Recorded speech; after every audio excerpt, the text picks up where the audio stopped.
D'émission, mais je voudrais avoir votre avis sur un sujet qui tourne dans les réseaux sociaux depuis quelque temps.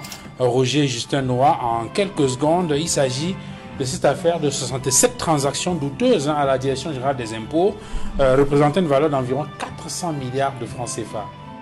Disons très rapidement qu'il s'agit, c'est à la suite du décès du journaliste Martinez Ogo, que des collègues qui sont camerounais, qui sont étrangers, ont décidé de continuer le travail qu'il a commencé dans le cadre du projet Arizona. C'est-à-dire que lorsqu'un journaliste décède, son travail ne doit pas s'arrêter. Ils ont donc continué le travail d'investigation qui a été commencé par Martinez Ogo. Et c'est comme ça qu'ils tombent sur le pot rose.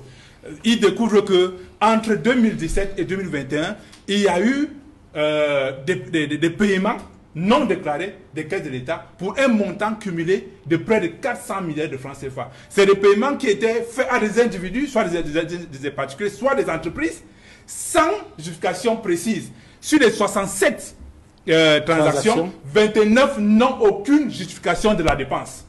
Je voudrais très rapidement, comme on a passé le temps, celui qui a reçu le plus d'argent, il s'appelle, c'est un Italien, Monsieur Eugenio Matarazzi. Il a reçu 162 milliards de francs CFA. Oui. Sans aucune raison. C'est un forestier, semble-t-il. Oui, on ne sait pas pourquoi il a eu ça. Le second, c'est, tenez-vous bien tranquille, une obscure société à Marois, qui aurait reçu 227 millions de dollars, c'est-à-dire 134 milliards de francs CFA. Le troisième, vous le connaissez, Amogo Bellinga, à travers cette société, 70 milliards. Vous avez, ça c'est important de le dire, une société de transport au Finex. Mais ce n'est pas le Finex que vous et moi connaissons. C'est une vulgaire entreprise dont le numéro de téléphone se trouve être un numéro mauritanien et dont le représentant vivrait à Yaoundé. Très rapidement, il faut dire que de 1997 à 2021, lorsqu'on fait le total, c'est 8 694 milliards de francs qui ont été détournés dans notre pays. Et ça représente exactement 31,3% du PIB, qui se situe aujourd'hui, selon la Caisse autonome d'amortissement, à 27 710 milliards. Donc imaginez que les gens en 24 ans volent, détournent 8 674 milliards, représentant autant d'argent. Pendant ce temps, le Cameroun continue à s'endetter. Aujourd'hui, au 31 juin 2023, le Cameroun est endetté de 12 137 milliards, soit 43,8% du PIB. Est-ce que c'est normal? Alors, on aura l'occasion de revenir sur cette question et interroger d'ailleurs la responsabilité.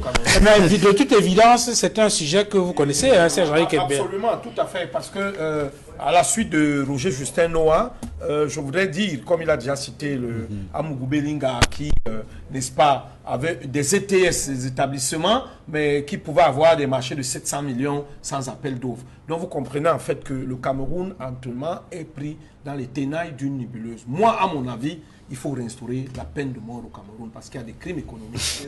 Alors, je voudrais rappeler que c'est une enquête qui a été réalisée par des journalistes d'investigation avec un article qui est bien connu et qui a été publié. Nous reviendrons sur ce sujet dans nos prochaines éditions de Droit de réponse. Merci, messieurs, d'être venus sur ce plateau. Merci à vous, madame et messieurs, d'avoir regardé cette autre livraison de Droit de réponse. Bon dimanche à tous et à très bientôt. Au revoir. Merci.